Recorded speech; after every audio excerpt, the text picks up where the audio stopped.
Halo semua, kembali lagi di channel saya Arjun Sumarlan. Pada kali ini saya akan memberikan materi mengenai deployment gitu ya. Jadi kita kemarin-kemarin kan sudah membuat nih beberapa komponen dan sebagainya gitu ya, melakukan styling, melakukan banyak hal gitu ya di React dan sampai ke testing gitu ya pada video sebelumnya. Nah, untuk pada video ini dan video ini mungkin video akhir gitu ya, video akhir di React Basic Series ini gitu ya. Yaitu gimana caranya kita melakukan deployment gitu ya. Deploy gitu ya, membuat misalkan kita pertama naik dulu stage production, terus kita deploy ke apa namanya? Ke entah itu ke Firebase gitu ya atau mungkin Heroku. Sebelum itu kita coba buka dulu ya. Saya sudah membuat suatu aplikasi. Aplikasinya ini gitu ya. Kalau misalnya mau lebih lihat seperti ini. Itu saya membuat suatu aplikasi yang dimana ini bisa mengganti-ganti tema dan mengganti bahasa gitu ya. Dan saya menggunakan konteks, tidak menggunakan Redux karena agar lebih simple gitu ya. Saya menggunakan konteks gitu ya. Konteksnya bentuknya seperti ini.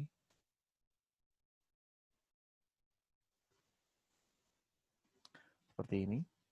Dia ada state bahasa, ada suatu fungsi namanya online change gitu ya. Terus ada tema, ada on theme change kayak gitu. Ini campur-campur ya. Ada bahasa Inggris, ada bahasa Indonesia. Terus saya consume gitu sih konteksnya menggunakan hooks karena saya menggunakan function komponen di sini. Jadi pakai use context gitu ya. Dan saya ganti-ganti tema gitu ya di sini. Dan saya juga ganti-ganti bahasanya gitu ya. Ganti-ganti bahasanya. Oke, nah saya akan mendeploy aplikasi ini gitu ya. Pertama mungkin ke Firebase dahulu ya. Ke Firebase dahulu. Nah, untuk saya kasih lihat dulu bentuknya seperti apa. Nah, bentuknya seperti ini.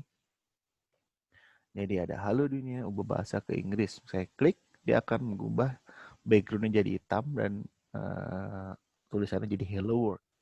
Gitu ya. Maksudnya ubah jadi bahasa Inggris gitu. Oke. Kembali lagi. Nah, sebelum ke semua itu ya, sebelum semua itu, yang saya perlu lakukan gitu ya, adalah mendaftarkan gitu ya, mendaftarkan ke konsol si Firebase gitu ya, Firebase google.com seperti ini. Jadi teman-teman perlu daftar dulu ya, perlu daftar dulu ke sini. Linknya ini ya, linknya console.firebase.google.com di sini. Dan di sini ketika teman-teman sudah daftar gitu ya, ketika teman-teman sudah daftar, teman-teman bisa tambahkan project. Teman-teman bisa tambahkan project seperti ini. Teman-teman misalkan terserah gitu ya, apa namanya, misalkan my first app gitu ya. Masukkan project Anda. Oke. Mulai dengan ya kita tulis di sini. Kenapa tidak mau? Nah, oke. My first project gitu ya. My first project. Kita lanjutkan kayak gini. Ya, ini boleh centang, boleh tidak, karena saya tidak perlu gitu ya untuk yang ini. Jadi saya tidak usah gitu. Tapi kalau misalnya teman-teman perlu Google Analytics, artinya Google Analytics buat apa sih? Untuk ya emang ini gitu ya, untuk generate gitu ya semua hal analitik yang ada di website teman-teman. Misalkan berapa banyak nih yang mengklik page ini dan sebagainya gitu. Atau mungkin report buat error dan sebagainya juga bisa gitu ya. seperti itu, kita buat project. Tinggal tunggu. Oke.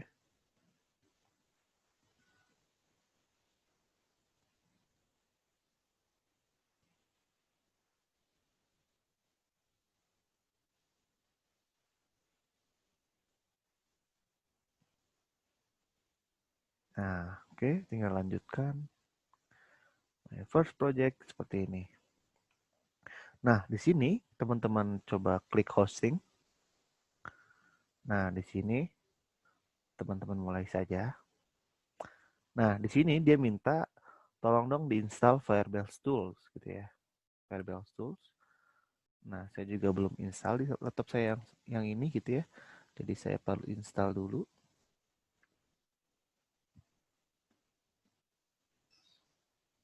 Kita close saja ininya. Clear. Nah, kita install dengan cara npm install min-g Firebase Tools gitu ya. Seperti ini. Oke.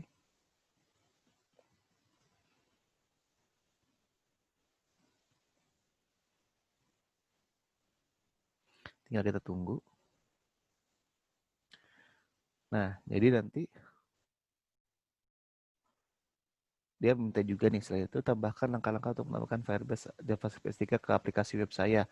Nah, kalau misalkan teman-teman gitu ya menggunakan produk-produk yang lain kayak Cloud Firestore, terus authentication dan performance monitoring dan sebagainya, intinya ya semuanya yang ada di JavaScript Firebase SDK gitu ya untuk JavaScript. Nah, kalau misalkan teman-teman pakai ya boleh gitu ya teman-teman centang ini. Kalau misalkan nggak pakai, karena saya juga nggak pakai di sini, saya nggak usah gitu ya.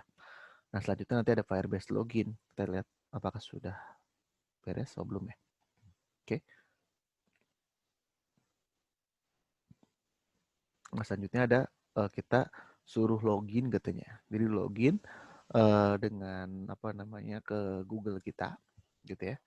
Dan apa namanya, dan juga kita perlu menginisiasi Firebase project di project kita gitu ya, direktori utama aplikasi kita gitu ya. Jadi kalau misalkan apa foldernya adalah webinar 2 Juli 2020, kita harus di folder situ gitu ya. Di terminal harus di situ. Oke. Nah, selanjutnya kita komen lagi Firebase login. Nah, ini Firebase blah, blah, blah, blah, blah. Oke. Nah, karena itu ya berarti si Firebase ini belum terinstall mungkin ya. Oke. Coba kalau misalkan.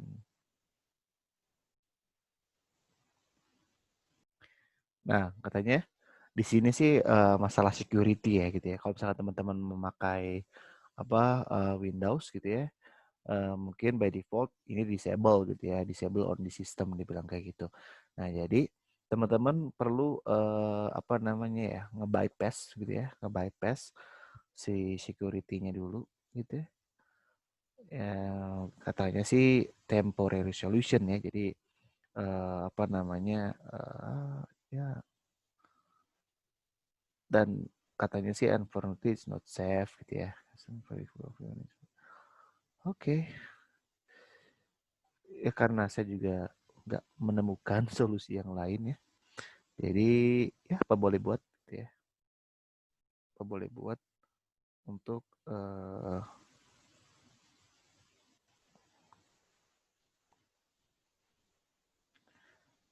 oke.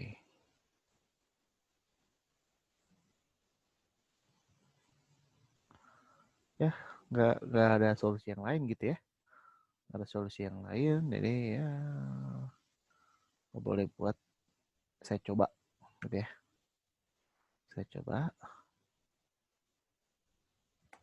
seperti ini. Oke. Oke. Ya mungkin kurang safe gitu ya. Not safe tapi saya tidak punya solusi lain gitu ya. Oke, selanjutnya kita allow gitu ya. Jadi nanti di sini dia bakal ngebuka browser untuk menerima ini gitu ya, untuk menerima apa authentication ini gitu ya. Jadi kita klik aja, misalkan saya terima gitu ya. Oke, izinkan. Oke,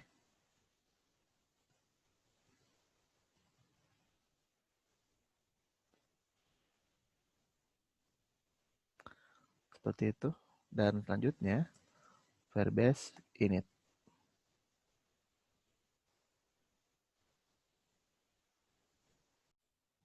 Oke, kita yes gitu ya. Nah, nanti dia bisa milih nih, kamu mau ngapain gitu ya. Istilahnya nanya kayak gitulah gitu ya. Nah, selanjutnya kita pilih hosting.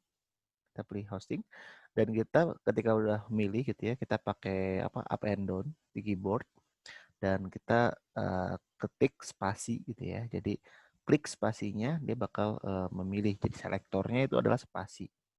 Oke, terus selanjutnya ketika sudah milih ketik klik enter seperti ini. Dan ketika kita sudah punya project-nya gitu ya, jadi kita pakai use an existing project. Tapi kalau misalkan kita belum buat project, maka klik new project kayak gitu. Nah, karena kita sudah buat tadi ya, pakai use an existing project. Klik enter dan tinggal pilih gitu ya, mau yang mana nih. Kita pakai my first project. Ini. What do you want to use as your public directory? Nah, ini akan menjadi nama gitu ya. Jadi public directory-nya apa? Nah, di sini ada folder public. Tapi ketika kita sudah production, kita nggak pakai folder public ini gitu ya. Tapi kita pakai namanya folder build. Untuk framework Cera ya. Kalau misalkan framework lain itu mungkin bisa customize. Tapi kalau untuk framework Cera ini dia bakal membuatkan folder build ini gitu. CRA. Nah, configure as a single page application katanya. Ya, kita pakai single page application gitu ya. Atau ya kita tidak perlu deh karena dia bakal configure itu, kita nggak perlu dikonfigur lagi karena sudah automate nantinya juga. Oke. Oke. Nah, sudah gitu ya. Nah, jadi di sini dia dibikinin gitu ya. Sebenarnya kita nggak perlu nih. Kita delete juga nggak apa-apa lah. Ini kita lihat saja. Yes, gitu ya. Nah, jadi folder ini masih kosong. Oke. Nah, selanjutnya apa yang kita lakukan adalah ya membuat gitu ya, membuild gitu ya, menaikkan ke production yaitu dengan cara gitu ya, npm run build seperti ini. Oke. npm run build dan dia akan proses sendiri gitu ya, secara otomatis dia akan menjalankan suatu script gitu ya, dia ada di React script gitu ya. Nah, sebenarnya kalau teman-teman pengen tahu ada script apa aja sih gitu ya, itu bisa lihat di sini nih teman-teman. Di sini ada npm start gitu ya, dia bakal menjalankan React script-nya yang start gitu ya.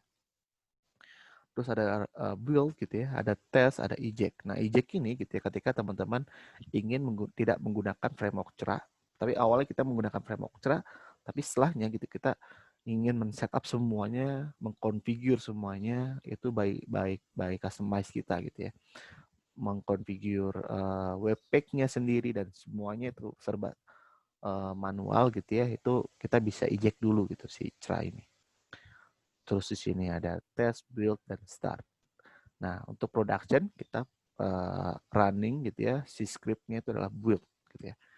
Nah, untuk yang lain-lain gitu ya, yang selain start itu harus pakai run, npm run gitu ya, npm run seperti ini. Contoh pakai tes gitu ya, npm run test. Nah, dia harus pakai run gitu ya. Kalau misalkan start, dia bisa langsung npm start seperti itu. Oke, ini ada file ya, biarin aja karena kita nggak fokus di situ. Ya, kita clear. Nah, tadi kan sudah di-build ya. Kalau sudah di-build, dia akan muncul nih di sini. Dia akan muncul banyak file gitu ya di folder build ini. Ada static gitu ya, ada CSS, ada JS gitu ya. Dan dia udah dibundling-bundling gitu, artinya si file JS-nya ini hanya mesin lah yang tahu gitu ya. Kalau kita lihat di sini, nah ini hanya mesin lah yang tahu gitu. Ya mungkin manusia bisa baca, tapi ya perlu effort banget gitu, dan ini harus di apa ya, prettifier lah gitu ya istilahnya. Ini terlalu rigid gitu ya. Terus di sini ada index.html, karena satu-satunya HTML adalah di index.html ini gitu. Seperti ini. Dan dia udah connect ke chunks-nya gitu ya, CSS si chunk, dan JavaScript-nya juga udah di-connect ke si chunk-chunk inilah gitu ya. Jadi semua file-file JavaScript yang banyak, kalau misalnya teman-teman udah banyak, itu semuanya bakal dibanding ke sini gitu, dibanding jadi beberapa file JS gitu ya, chunk JS. Oke. Seperti itu saja untuk proses build-nya. Nah, nah selanjutnya gitu ya, selanjutnya kita naikkan, gitu ya, kita deploy artinya. Untuk deploy-nya gitu ya, untuk deploy-nya sendiri, teman-teman tinggal Firebase gitu ya, deploy seperti ini. Dan untuk memastikan konfigurasinya, teman-teman bisa membuka gitu ya, firebase.json, firebase.json ini. Jadi udah pasti nih publiknya adalah build gitu ya, sudah pasti karena emang kita bakal pakai folder yang ada di build ini gitu ya. Kalau teman-teman sudah pernah deploy suatu aplikasi ke hosting yang biasa, itu juga sama gitu ya. Kita cuman mengupload semua ini di cPanel gitu ya. Upload semuanya ini yang ada di sini ke cPanel gitu ya. Dan biasanya kalau cPanel itu HTTP aksesnya by default nggak ada ya kalau nggak salah ya. Kalau nggak salah sih gitu ya. Nah, jadi teman-teman juga harus mengkonfigurasi HTTP aksesnya. HTTP akses, saya lupa penulisannya gimana. Nah, seperti itu. Dan untuk si Firebase sendiri dia udah by default dia udah bisa gitu ya. Nah, itu sebenarnya apa sih, buat apa HTTP akses? Jadi ketika teman-teman langsung gitu ya routing ke salah satu page yang ada di web teman-teman, bukan home-nya gitu ya, bukan slash doang gitu. Ada slash, routing name-nya apa, misalkan pet name-nya apa maksudnya. Nah, misalkan contoh student gitu ya, slash student. Nah, itu kalau misalkan nggak diaktifkan tuh, kalau nggak salah error gitu, nggak bisa gitu ya. Karena dia nggak diizinkan gitu untuk rewrite. Oke, nah selanjutnya kita deploy. Selanjutnya adalah deploy. Kita komen Firebase deploy seperti ini, kita enter, dan dia akan melakukan deployment, gitu ya, deploying hosting katanya. Ini cukup mudah ya, mendeploy suatu aplikasi ke Firebase, karena langkah-langkahnya nggak terlalu rumit. Nah, ketika sudah beres gitu ya. Nah, nanti di sini ada nih hosting URL-nya. Jadi teman-teman, aplikasi teman-teman akan ada di sini nih gitu. My first project hjvd.web.app gitu ya. Kita klik gitu ya. Open. Nah, ini lihat aplikasi saya kan tadi ya. Nah, bentuknya sama tuh kayak gini kan. Nah, seperti ini. Jadi, sudah langsung terdeploy. Begitu saja teman-teman untuk ke Firebase gitu ya. Jadi kita klik, klik, klik, klik. Nah, sudah jadi deh. Gampang ya. Oke, nah selanjutnya saya close saja. Seperti ini. Nah, untuk kita cek gitu ya. Kita cek ke dashboard ini apakah sudah ada gitu ya. Nah, sudah ada nih gitu. Jadi kita sudah dapat domainnya ini gitu ya. Dan ketika kita klik ini juga bakal ke sini juga gitu ya, ujung-ujungnya sama. Oke. Terus ketika klik ini juga maybe sama. Oke, sama ya. Firebase.com. Jadi nama projectnya apa, jadi subdomainnya, dan domainnya adalah Firebase App seperti ini .com. Oke, oke teman-teman, seperti itu. Oke, seperti itu ya teman-teman. Thank you untuk sudah menonton video ini gitu ya, dan ini adalah video akhir di perjalanan kita di React Basic series ini. Oke, jangan lupa like dan subscribe, dan jangan lupa tekan tombol loncengnya untuk mendapatkan notifikasi-notifikasi di video-video selanjutnya. Nah, karena saya pasti akan membuat suatu video-video lanjutan lagi gitu ya, mengenai membuat suatu aplikasi-aplikasi lain dan sebagainya gitu. Oke, gitu saja teman-teman. Terima kasih. Goodbye semua.